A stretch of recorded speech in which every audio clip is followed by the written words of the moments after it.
Good evening.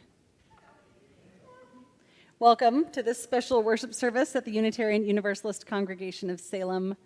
I am the Reverend Monica Jacobson. I use she, her pronouns, and I serve this congregation as minister. I am so glad you have chosen to spend your Christmas Eve with us here in the sanctuary and to those joining us online.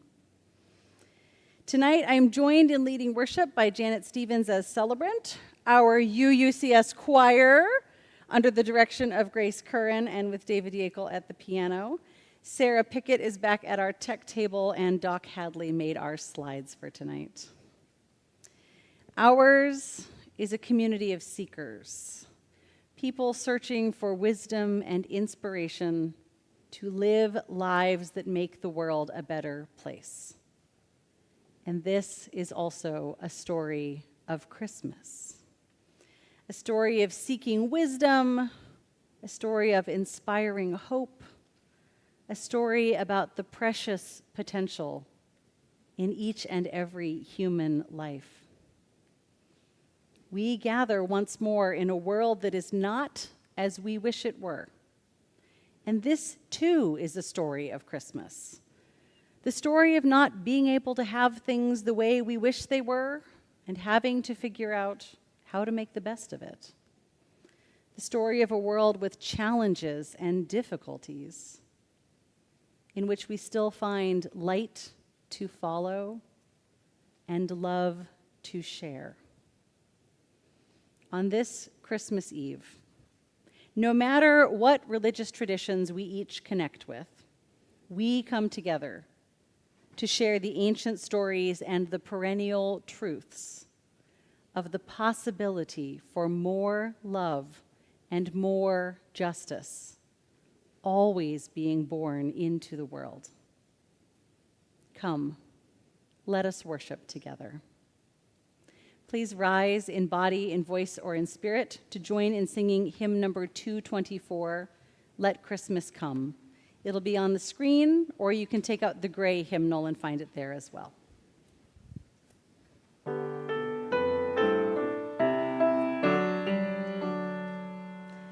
Let Christmas come, its story told, when days are short and winds are cold. Let Christmas come, its lovely song, when evening's soon and night is long. Let Christmas come, its great star glow on quiet city parks of snow. Let Christmas come, its table gleam, love born again, the truth of dreams.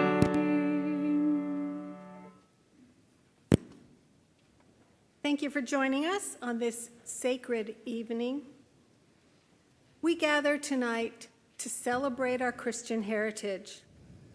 This is a holy night filled with prayers for peace, longing for connection, and the promise of a better tomorrow. At the door, you were offered a slip of paper, it was in your program, on which to write your prayer for the world.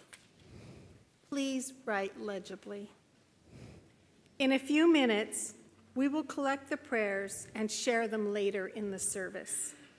If you need a pencil or paper, raise your hand and one will be given to you. Ask and you shall receive, in other words. Now, let's celebrate together. We light our chalice tonight with the words of Reverend Alex Klingenberg. We come together tonight to remember the history or the myth that says that hope was born in the form of a baby named Jesus. What's so compelling about the story of Jesus' birth, his life, his love? Why has this story reached across the ages to us while so many others have faded into history? Jesus embodies the best of what humanity can be: compassionate, humble, brave, and mortal. Jesus asks us to make the most of our life, to create joy where there is pain, to care for the poor and question the powerful, and, perhaps most importantly, to question the purpose of our own lives. What will we leave in our wake? In whom will we be reborn? What light can we bring in the darkness? Tonight, on the eve of Christmas, we contemplate the significance that one person can have and revel in the joy of possibilities.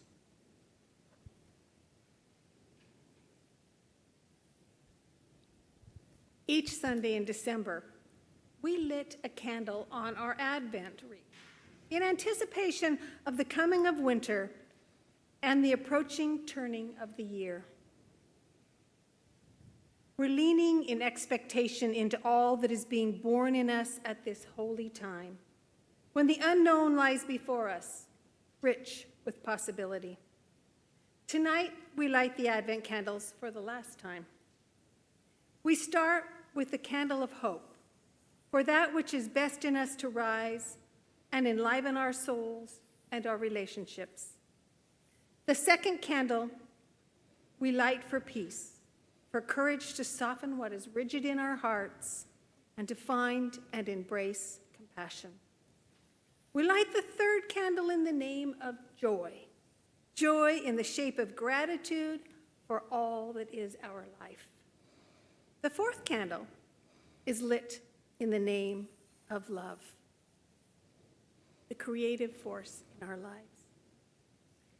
And finally, we light the central candle, the light that shines in bleak places with the full power of our faith. We know, says Reverend Bill Sinkford, how real the brokenness of the world is, but we will not give brokenness the last word. May this light bear our hopes, as well as our faith in love, in goodness, in compassion, and justice. The light shines in the darkness, but darkness shall not overpower it. At this time, I'm going to ask you to pass your prayers for the world to the center aisle, and we will pick them up.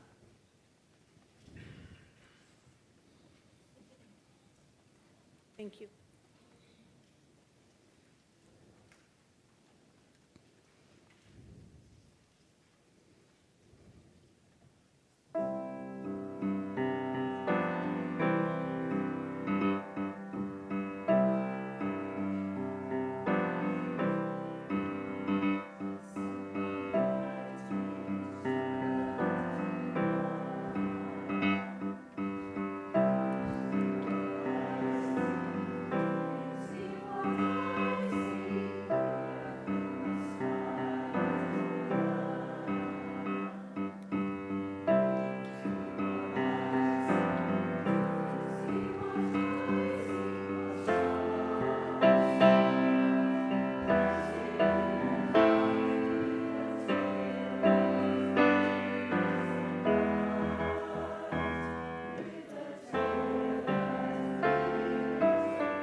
Now, in those days, a decree went out from Caesar Augustus that a census should be taken of the whole empire, and everyone went to his own town to register.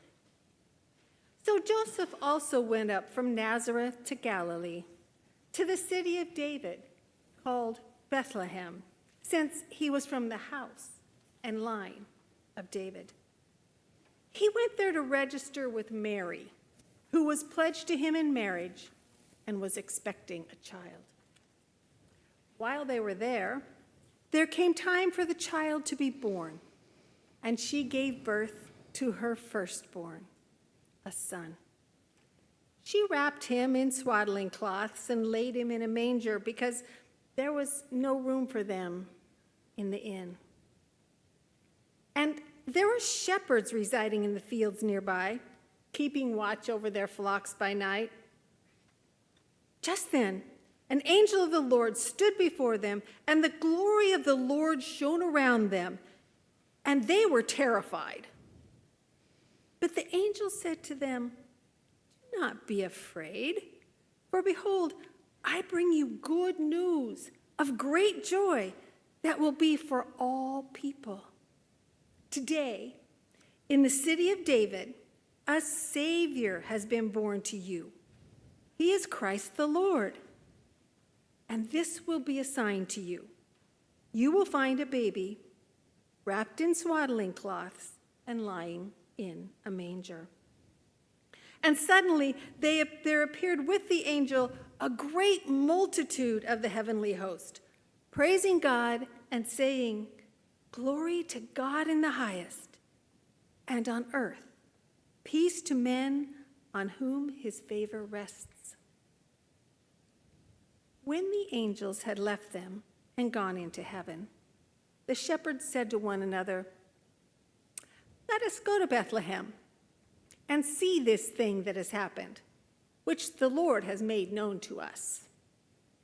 So they hurried off and found Mary and Joseph and the baby, who was lying in the manger. After they had seen the child, they spread the message they had received about him. And all who heard it were amazed at what the shepherds said to them. But Mary treasured up all these things and pondered them in her heart.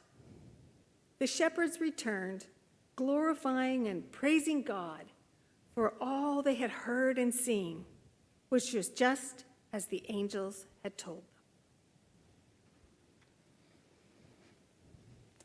Please rise in body and voice or in spirit to join in singing "Angels We Have Heard on High."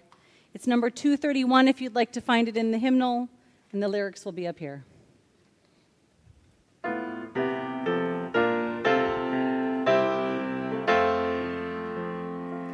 Angels we have heard on high, sweetly singing o'er the plains, and the mountains in reply, echoing their joyous strains.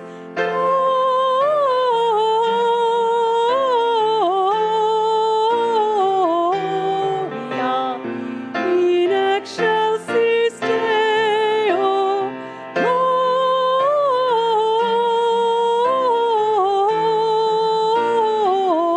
Gloria in excelsis Deo.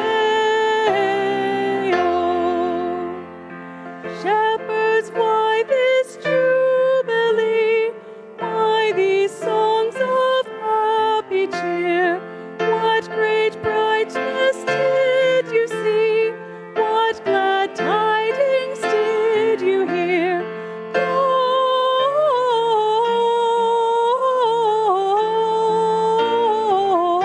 Gloria in excelsis Deo,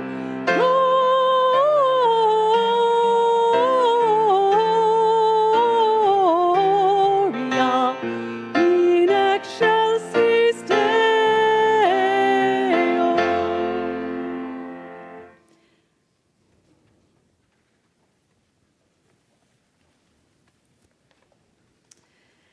A modern reading for Christmas, but not too modern. Christmas on the Border, 1929, by Alberto Rios. This is a poem based on local newspaper reports and recollections from the time. 1929, the early days of the Great Depression. The desert air was biting, but the spirit of the season was alive.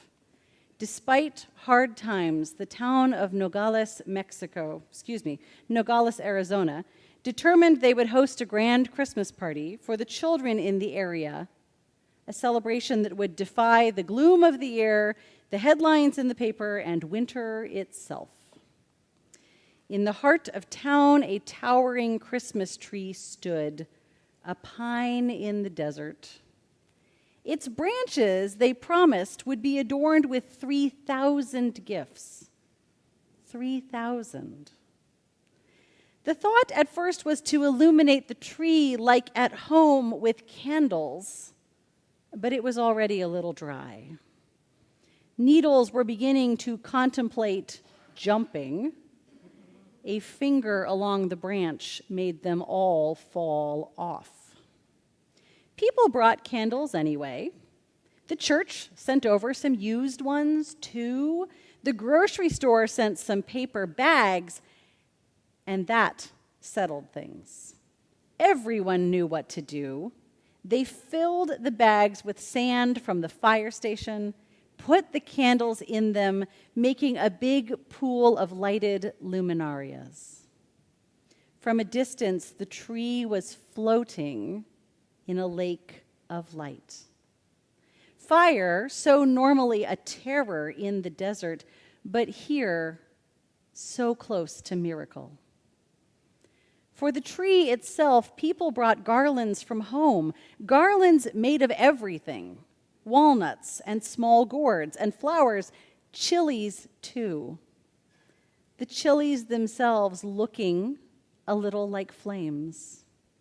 The townspeople strung them all over the beast. It kept getting bigger, after all, with each new addition. This curious donkey, whose burden was joy.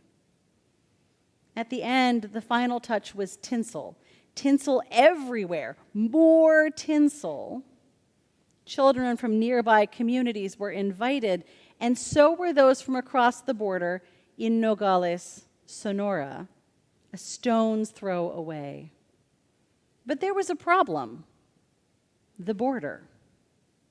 As the festive day approached, it became painfully clear the children in Nogales, Sonora, would not be able to cross over. They were, quite literally, on the wrong side of Christmas. Determined to find a solution, the people of Nogales, Arizona, collaborated with Mexican authorities on the other side. In a gesture as generous as it was bold, as happy as the night was cold, on Christmas Eve, 1929, for a few transcendent hours, the border moved. Officials shifted it north, past City Hall, in this way bringing the Christmas tree within reach of children from both towns.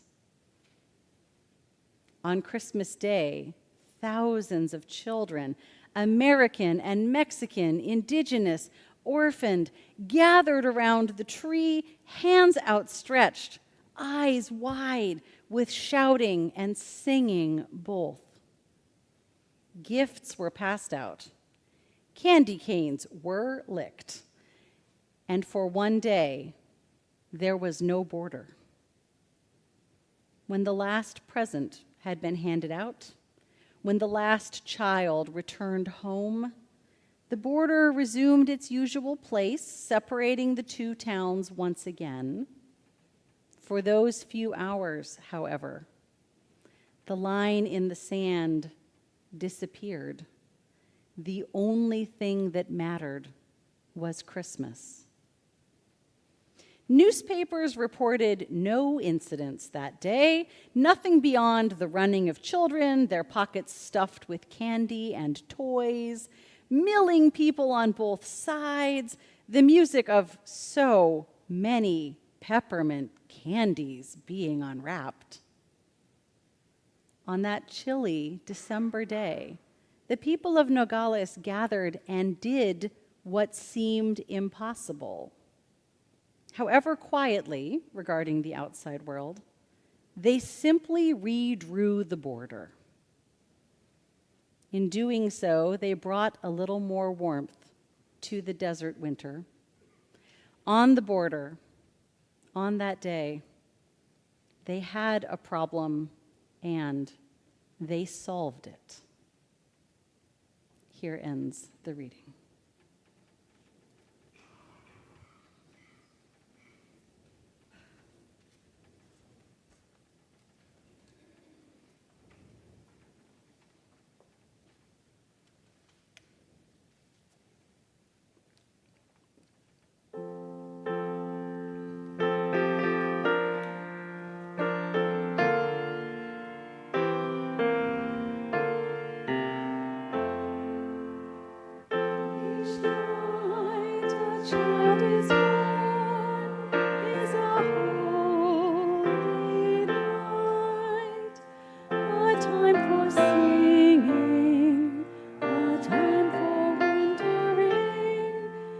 Time for worshiping. Each night a child is born, is a holy night. For so the children come, and so they have been coming. Always the same way they come, born of the seed of humanity. Each night a child is born, is a holy night. A time for singing, a time for wondering, a time for worshiping. Each night a child is born, is a holy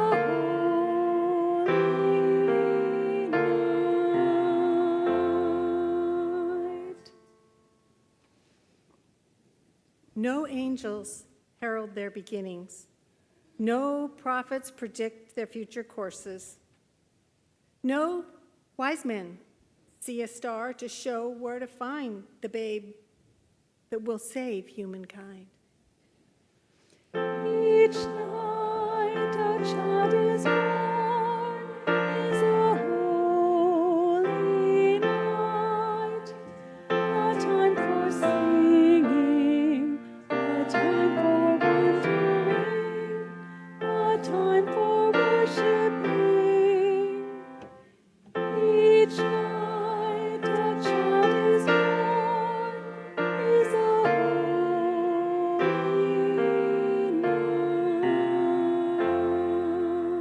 night. Yet, each night a child is born is a holy night.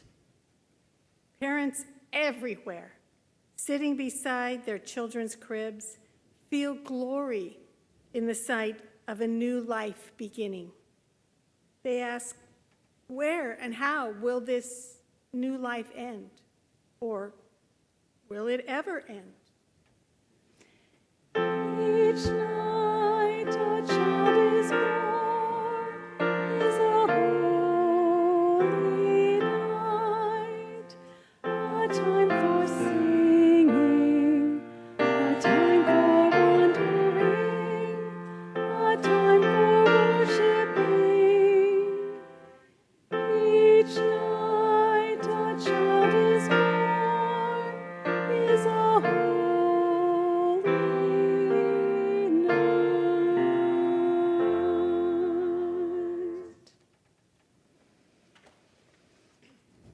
Each night a child is born is a holy night. For so the children come, and so they have been coming, so they come to Christmas celebrations on the border in times of economic hardship, when a town moved an international line so that all the children could come. At our best, we humans remember there is no such thing as other people's children. Christmas is a good time to remember that.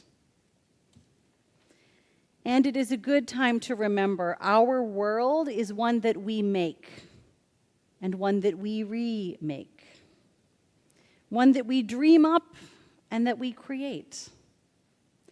Adrienne Murray Brown, an organizer, author, and doula, talks about the power of imagination and the importance of not simply living in the world that someone else imagined, but remembering our power to create worlds of our own.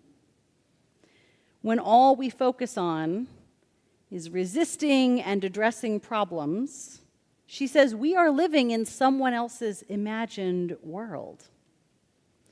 When we make the space to envision how we truly want the world to be, we begin to create our own possibilities. Each and every national border is simply a shared imagining.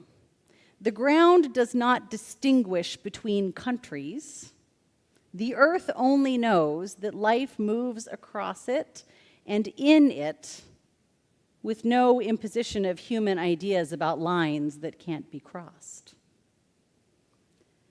So how important, then, to have human ideas about what cannot be contained? The shared humanity, the spirit of generosity, kindness, the treasuring of each other's lives as much as our own. There's an old English rhyme and folk song that asks, how many miles to Babylon? 70 miles and 10. Can I get there by candlelight? Yes, and back again. If your heels are nimble and your toes are light, you can get there by candlelight. Now, there is no place in England from which one can travel on foot to Babylon in Iraq, particularly not there and back again by twilight, nor is there anywhere in the British Isles that is literally 70 miles from the Middle East. But to the people of 15th century England, this was a metaphor. Some versions of the song even ask how many miles to Babyland instead of Babylon. The song asks, can I travel to this fantastic place so different from the place I'm living in? Can I travel to this place I've heard of in legends and myths and stories from travelers? Can I imagine the possibility of another way of being? Can I get there? Yes, there and back again, before it is dark enough to need to light the candles. So where might you be wishing to travel to? Is it to someplace different? Is it to a remembered time or to an envisioned future? Is it to the promise of transformation and change, a place where the most vulnerable are made safe and the corrupt and powerful are humbled? Do you want to travel to a place of human kindness, like the story of Nogales in 1929? Places of generosity and determined creativity? You can get there by candlelight tonight. In our imaginations, we can travel any distance if our thoughts are nimble and our hearts are light. Sometimes we find we travel best after the lighting of candles, after the luminarias are clustered around the great tree, after we have reacquainted ourselves with the better world our hearts know is possible. holding on to these visions, these dreams, these stories of truly beloved community. Holding on to them matters. I think Christmas Eve is precious among Unitarian Universalists because when we tell the story of Jesus, it is the story of incarnation, the story of Spirit coming to dwell in a human body and to live a human life that is often the most powerful for us. And because every story is both individual and universal, we share readings and stories and songs that connect this ancient story to the modern day and connect the story of one special baby to the miraculous power and possibility of every new life beginning and all lives unfolding. What would it take for us to imagine and then live into and then make fully real a world that cherishes all who live? Communities where travelers and immigrants in need and vulnerable people are warmly welcomed, where a chorus of angels brings news of justice to those who might be considered nobodies. What would it take to create ways of being that value generosity, celebration, and connection more than greed, fear, and territoriality? Places where any obstacle can be overcome, because the deepest shared motivation is our care for each other. Can we get there by candlelight? On this special night, we are invited to imagine and to dream. We are invited to open our hearts to the dreams of others, to hear the angels sing of peace and joy and hope and love. So what is there for us to do? We are to come, faithful even in hard times, faithful even when the odds of success are low and the place we long for is so far away. Come and find the place of possibility. You can get there if your thoughts are nimble and your heart is light. Let us find the way together by candlelight. In that spirit, please rise in body, in voice, or in spirit to join in singing, "O Come All Ye Faithful." It's number 253 in the hymnal. Bethlehem.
The giving of gifts is a traditional part of winter holiday celebrations. We give in gratitude for the many blessings we have received throughout the year. We give to remind ourselves that we have so much to offer. We give in acknowledgement that we are part of the wider community. At UUCS, it is traditional to share our Christmas Eve offering with our Minister's Discretionary Fund. The Minister's Discretionary Fund assists UUCS members and friends who are financially hard-pressed by adverse circumstances. And so, may there be an offering to do a greater good for our community. Thank you so very much for your generosity.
In this congregation, we share a Christmas Eve tradition of naming our prayers for the world. The stories of Christmas are those of hope and possibility, those of yearning for peace and keeping our visions of a better world alive. They are stories that remind us that we are the ones to make love real, even under impossible circumstances.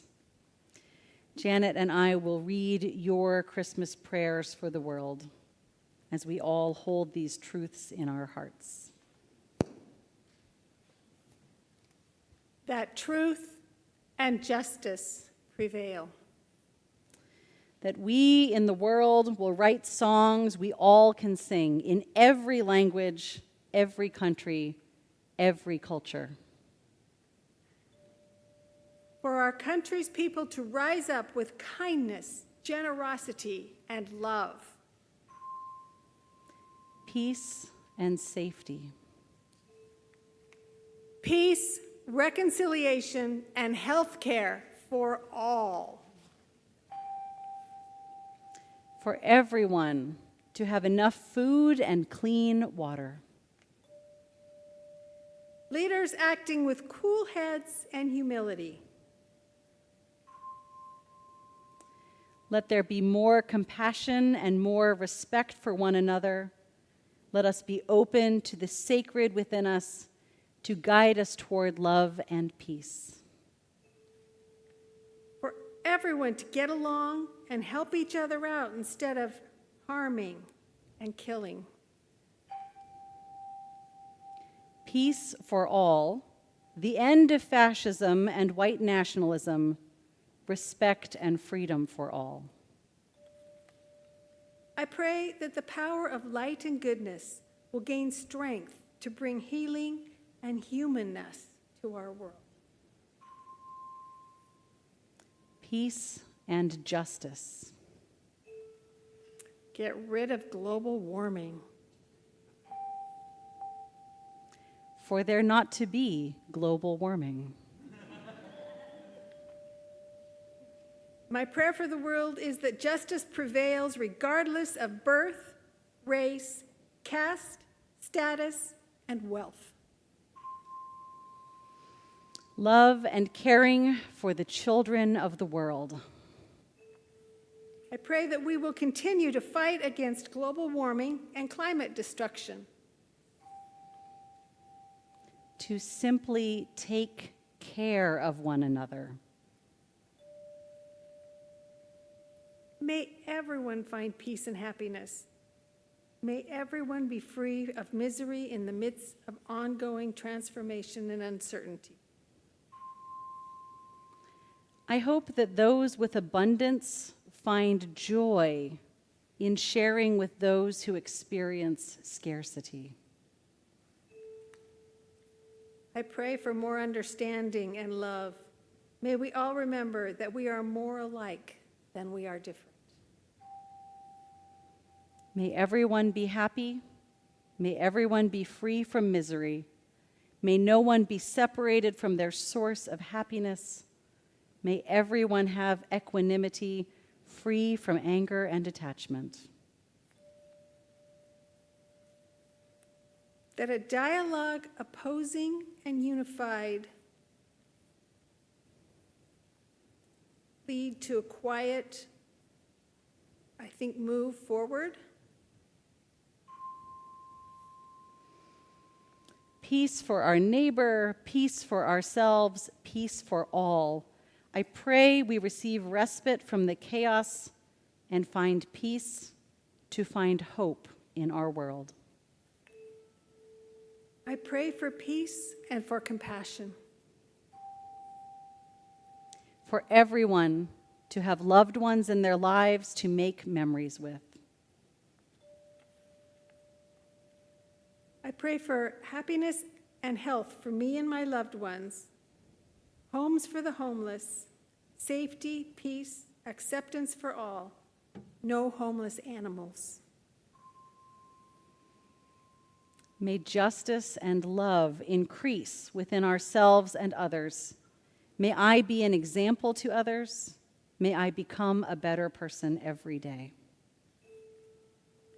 For speedy relief from the current administration of our country and plea for the world cooperation and unity. For people to feel the love of family and friends all around them. To detach from worldliness and cling to fellowship. May more people find a helpful spirit. May our collective works provide a feeling of abundance for others. May people quit offering others garbage and expecting others to be grateful for it. Respect for all people. A baby is God's opinion that life should go on. Praying for immigrant babies, refugee babies, Palestinian babies, all the babies. Hope. Food, shelter, and good health for all. For peace, love, and safety for people of all colors, genders, and religions. Peace, equality, understanding, tolerance, unending kindness and love. I just want people to stop hurting each other. I want everyone to have food, medical care, and housing. Family to come together and have fun and bring healing energy. That those in love find the same light that they find in each other, their partner, to press on against all storms together. I pray for love to outshine the hate. That we all choose to see and be the light in the darkness. For everyone to have a home to go to. May every day be filled with the peace, light, and community brought about by Christmas. I hope that everyone spends time with family and loved ones and enjoys the holiday season together. World peace, no hunger, for all to learn to have love and compassion for each other. Understanding each other through compassion and sincere love. Peace and happiness for all. A return to simple lifestyles, good relationships, warm times together, simple foods, shared music, and time in nature. For more singing and less shouting in public life. Peace in Ukraine. People will learn to hear each other. That certain politicians are replaced by more liberal ones. Tolerance, love, compassion, and I pray that we wake up and realize that we are all one.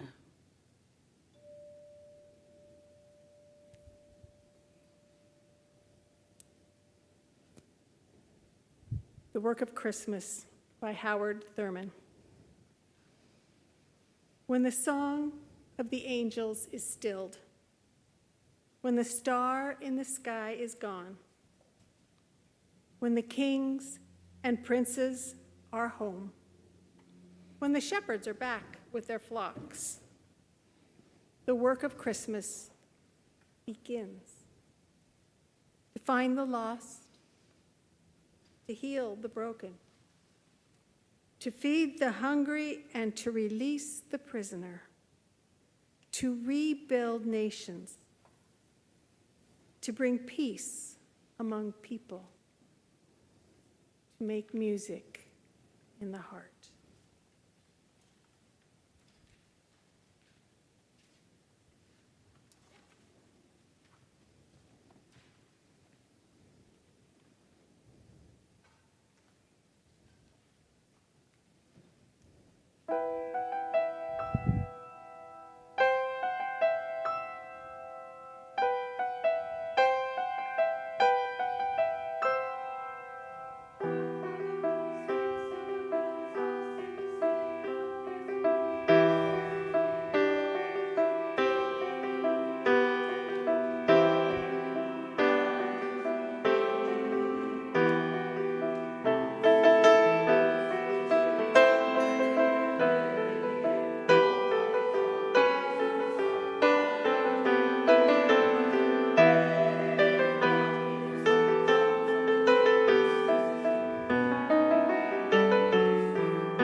now is the time for a few special instructions in our ritual, the sharing of the light. In a few moments, we will turn out the lights in this room so we can watch our candles glow. So hopefully you have a candle you have received. If you have an electric candle, it has a little switch on the bottom you can use to turn it on. Yes, and it may be one that you twist. There's two kinds. However, if you have a wax candle, I'm going to ask all the children in the room to help me out because sometimes the adults get so excited that they forget how to light their candles safely. Are you ready for the instructions? You will receive the light from the candle of someone next to you. Their candle, the lit candle, will remain upright. Your candle, when it is unlit, will bow to receive the light. And then it stays upright. Don't tip it. In a moment, Janet and I will come forth and begin lighting the candles along the aisle, and you will be invited to follow those instructions to spread the light down the rows. This is the light that is lit for everyone who comes into the world.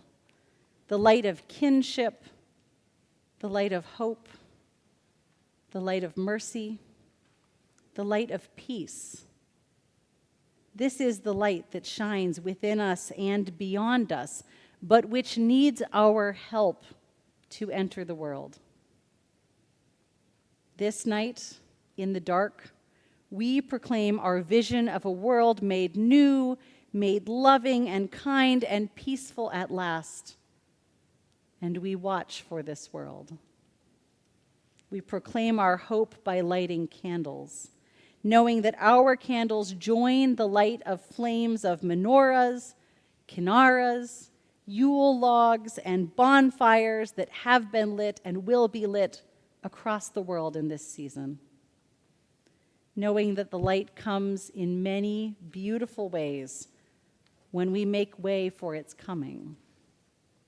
So as the light is passed among us, may we receive it with a promise that we will each be bearers of the light, bringing hope to life among us through acts of connection and words of peace. We will join in the sharing of the light as our choir sings Peace, Peace, and then you'll be invited to join in by singing Silent Night.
On this Christmas Eve, we travel together by candlelight.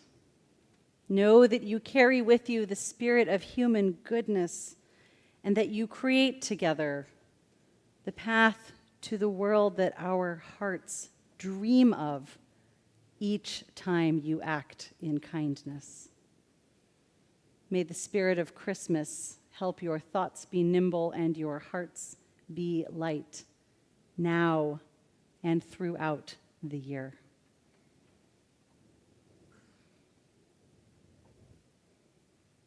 As you leave the sanctuary, please leave your candle in the basket in the lobby. You are all very warmly invited to join us in Hanneman Hall, which is just to your left as you're exiting, for a cup of hot chocolate with or without marshmallows, or some hot cider. Happy Christmas, everyone. And extinguish your candles carefully.